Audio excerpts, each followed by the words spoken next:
मात्र तारखा देखील वेळोवेळी बदलत आहेत का असं होतं? मुळामध्ये 1 महिना आधीच आपण तारखा देतो. किमान 2 तारखा तर कायम ठेवतो दर महिन्याच्या.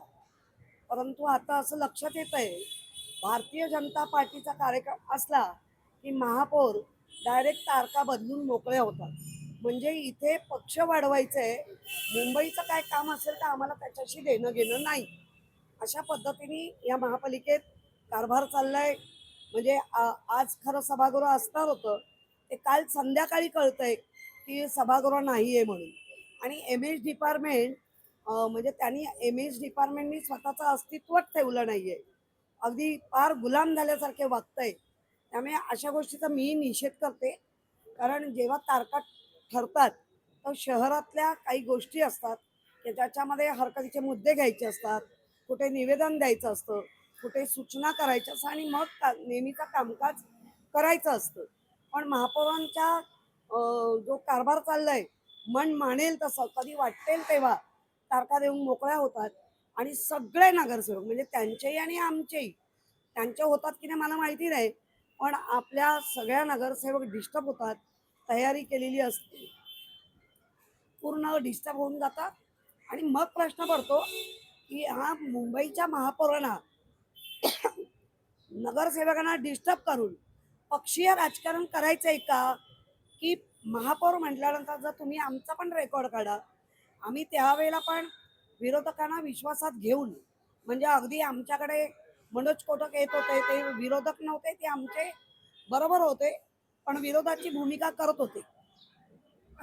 मग प्रभाकर शिंदे असतील किंवा रवी राजा असेल किंवा आता त्या जाधव राखी जाधव विचारा त्यांना, त्या तिकडेच बसले जातात.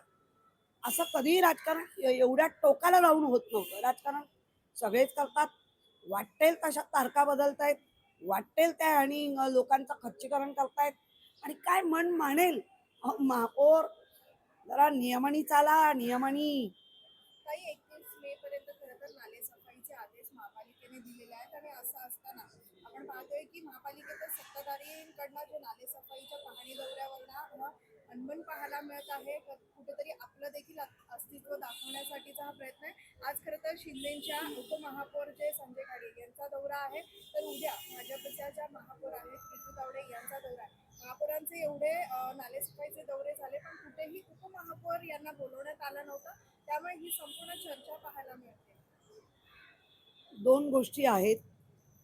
भाजपाबरोबर जो मैत्री करतो, त्या मैत्रीला ते कधीच जागत नाही हे वारंवार दिसत आलेलं आहे.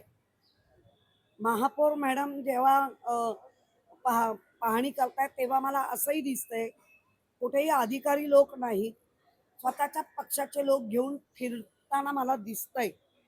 त्यामुळे शिंदे जी सेना आहे त्या तिकडनं देवा भाऊ देवा भाऊ हाच घोष चालू असतो.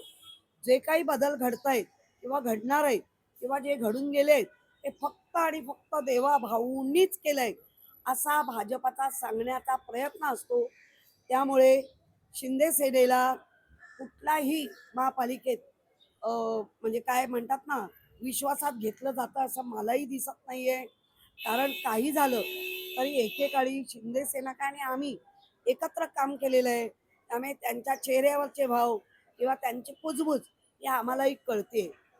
आणि त्यामुळे शिंदे सेनेमध्ये निश्चित ती नाराजी आहे. अनेकदा त्यांच्या गोष्टी पाडण्यासाठी पण प्रयत्न झालेले आहेत आणि त्यांना विश्वासात घेत नाहीयेत हे पक्क आहे. पण तो त्यांचा प्रश्न असल्यामुळे आम्ही हे करत नाहीये. शिंदे सेना पण त्यांना विचारत नाही महापौरांना, की तुम्ही अशा तारखा का बदलता सारख्या. मुंबईकरांचं काम करायचंय आणि मुंबईकरांसाठी करायचंय, तर मनमानी कारभार महापौरांचा शिंदे सेना सुद्धा का चालवून घेते हा पण मला प्रश्न आहे. काही मुंबईमध्ये मच्छीमारांचा प्रश्न उपस्थित झाला आहे. मुंबईत मासे कापायचे नाही, विशेष म्हणजे वाकुल्या भागात असं सांगण्यात आलं होतं त्या मासेमारांना. आताच महापौर विजू तावडे आहेत, ते गेले आहेत, त्यांनी पाहणी केली आणि त्यांनी असा आरोप केला आहे की शिवसेना उद्धव ठाकरे पक्षाने काही कोळी महिलांना हातात घेऊन अफवा पसरवण्याचं काम केलं आहे. तुम्ही नुसतं वायफळ बडबड करू नका. फार झालं तुमचं. एकतर तुमच्याकडे ठोस पुरावा असेल तर त्या कोळी महिलांना विचारा. ते एकतर त्या डेअरिंगबाज असतात, आद्य कोळी मुंबईकर आहेत. त्यामुळे नको त्या कुरघड्यात करू नका, त्या झेपणाऱ्या नाहीत तुम्हाला.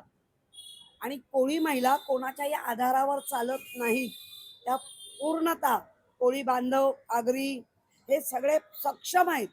त्यांना आधाराची तुमच्या तर अजिबात गरज नाही.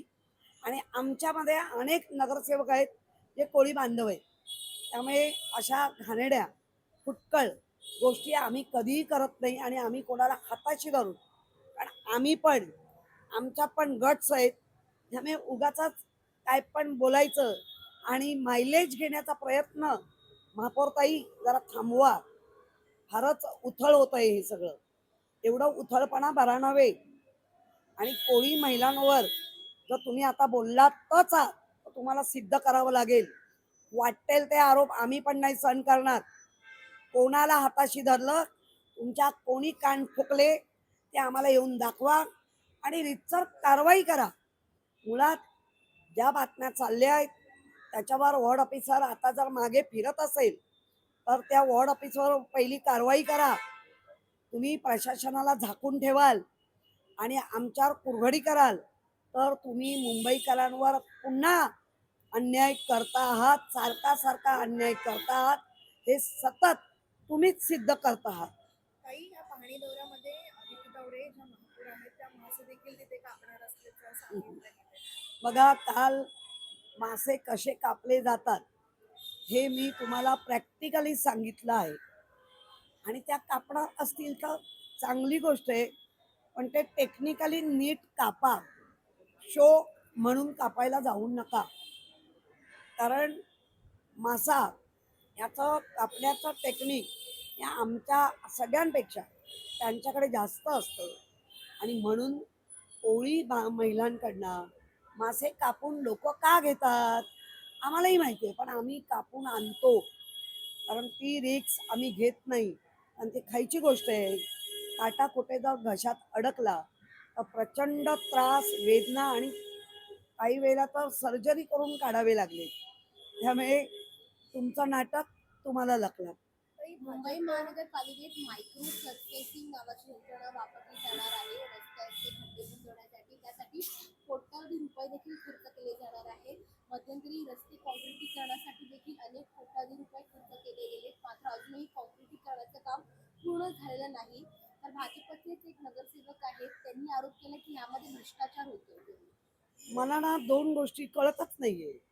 एकीकडे उपमुख्यमंत्री सांगतायत अजिबात खड्डे असणारच नाहीत, आणि दुसरीकडे भाजप असे कोट्यावधी पैसे देऊन फक्त नाव बदलून, प्रक्रिया तशीच पण नाव बदलायचं आणि नाव बदलून प्रयोग करायचे.